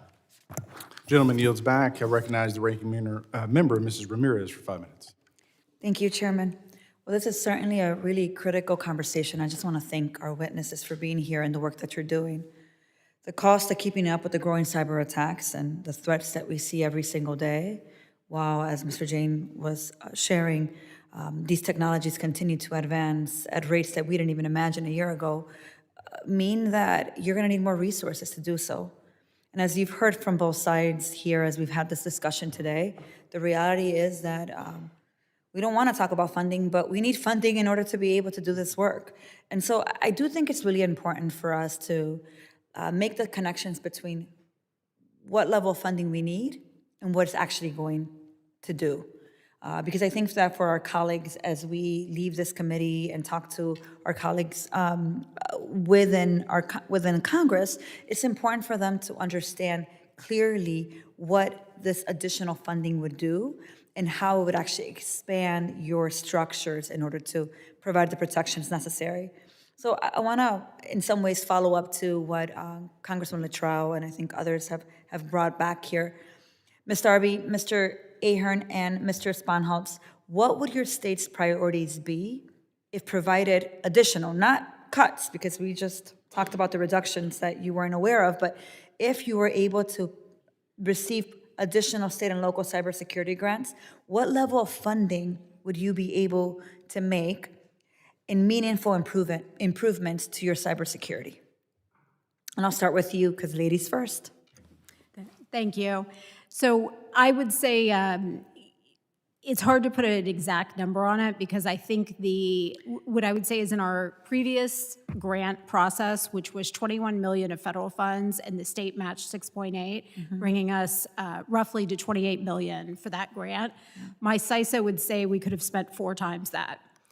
I do think— Tell me about meaningful improvements and maybe Yes. specifics. So specifically in the future, the approaches that we took, while are still granted and effective today, I think have to pivot to an AI-enabled world. And so part of that may be workforce expansion, part of it may be digital agent expansion, because that is what our adversaries will be leveraging. And so the ability to have the flexibility to understand what is needed this year may be different than next year based on the exponential rate of change. So that flexibility is going to be important, but also the capability to be able to attract the appropriate level of talent and expertise to be able to identify those scalable solutions. The pace of change is here, and things are rapid. We need agent-enabled solutions that are scalable. And so anomalies, both for internal threats and external threats, need to be able to be detected, and we need to be able to rapidly respond 24/7. So those are the areas of focus that we would look for related to the emerging risks that we are facing currently. Thank you. Thank you, Ms. Darby. Mr. Ahern. I think 3 things, ma'am. Number 1 is defensibility. Number 2 is resilience. And number 3 is legacy technology. With regards to defensibility, shared services that are easy to consume, that are delivered by top-tier enterprise technology partners, things like multi-factor authentication, like network defenses like we've heard. Number 2, resilience. We know bad things are going to happen, so having backups, cloud-based backups, business continuity planning, and other things are very, very important. And with regards to legacy technology, these are systems that have been built over multiple decades by multiple vendors. And if something is old, it is harder to secure, it is harder to maintain. And if something's not reliable, it doesn't matter if it's secure. And obviously, if something isn't secure, it doesn't matter if it's reliable. And so when the technology debt that we have, I think we're going to be under a margin call, if you'll excuse a finance metaphor, because this technology debt is going to come due with these AI threats and the ever-increasing scope of our adversaries. So I believe that these 3 things are the things that we all need to do. And obviously, underpinning all of this is falling in love with the basics every single day. Yeah. This is a services business, and these services are delivered by, with, and through technology. Thank you, Mr. Ahern. Anything else that you want to add, Mr. Spanholz? I'll just say super briefly that whenever we get an incident in the state, it's usually because we left a door or window open. We've got some sort of vulnerability that should have been taken care of. So using some of these technologies to better identify the critical vulnerabilities that can really cause a big problem is imperative, and then providing the support to the locals to be able to remediate those quickly so we won't have another incident is a pathway to just better continuity of services. I really appreciate that. I think as we are looking to reauthorize the state and local cybersecurity grant program, hearing these specifics from all of you are really critical in order to ensure that we do so, and we do so providing you the resources necessary to do your work. So thank you, and with that, I yield back. Gentlewoman yields back. I go to the gentleman from California, Mr. Fong. Thank you for the second round. As I wanted to follow up on the workforce issue that I just mentioned earlier. I'm working with my community college to set up a certificate program to allow our students to go into the cybersecurity industry and world. We've had hearings in the past about how there's a challenge, and as we mentioned before, the rural communities definitely have a more challenging need when it comes to workforce. I'm curious if you could share maybe your work in Tennessee or New York or Florida about how you're addressing the workforce challenge of those in the cybersecurity space. Go ahead. A quick story for Florida. So we spend about $35 million a year on an education workforce development program to be able to provide certifications, training, tabletops, lots of different cybersecurity related education opportunities for all public employees, whether it's education, state, local, across the board. Had a lot of great participation with that, and that's been effective to be able to upskill the workforce around the state and have us better prepared.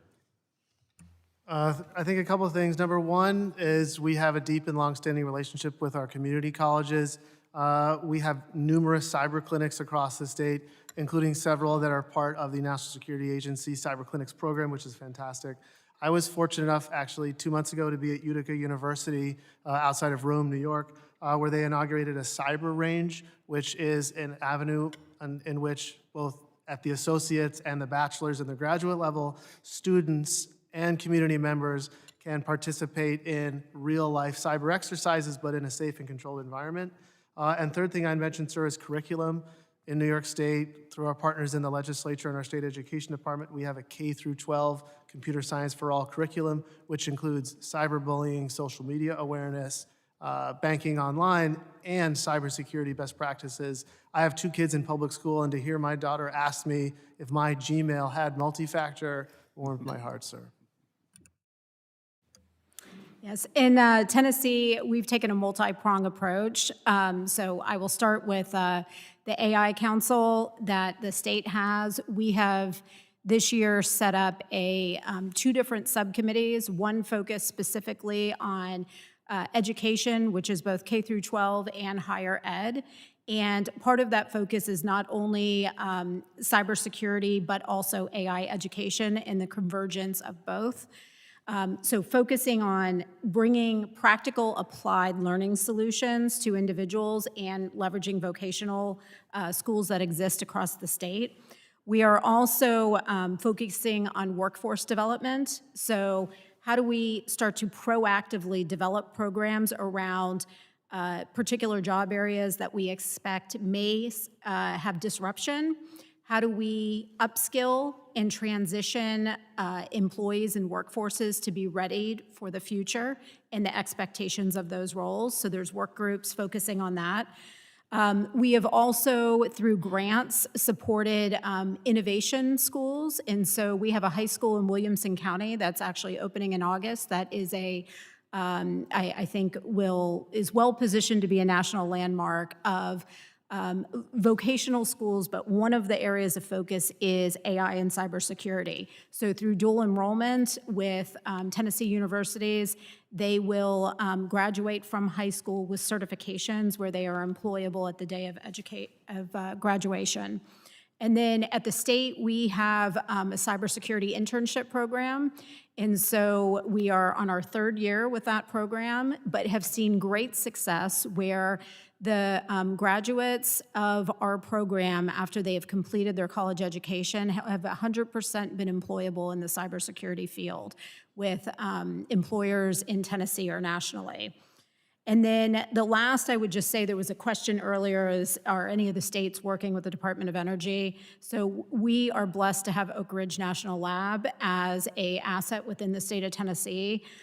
We have a very strong partnership with them. They also serve on the AI Council and are active participants in many of the programs that I just mentioned.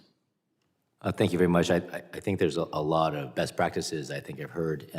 Maybe I know the chairman and I have talked about our community colleges and how we can enhance those pathways. And so maybe we can have a further discussion about how we address this and go, learn from my state in California, how we can learn from you and vice versa. Thank you very much. Mr. Chairman, I yield back.